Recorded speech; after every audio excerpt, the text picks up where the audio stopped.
ആയിരം പ്രേമാദ്ര കാവ്യങ്ങളെന്തിനു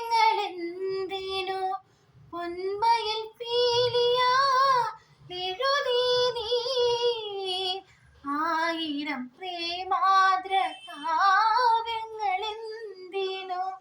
പൊന്മയിൽ പീലിയാ എഴുതി നീ. പാതി വിരിഞ്ഞാൽ കൊഴിയുവതെല്ലാം പാതി വിരിഞ്ഞാൽ കൊഴിയുവതെല്ലാം പ്രണയമിതെന്നല്ലോ പറഞ്ഞു നീ. അന്നു നിൻ കാമിനിയായി ഞാൻ ഈശ്വരം കേട്ട നാൾ താനേ പാടിയൻ തമ്പുരു എൻ കിനാവിൻ താഴം പൂവിലുറങ്ങി നീ.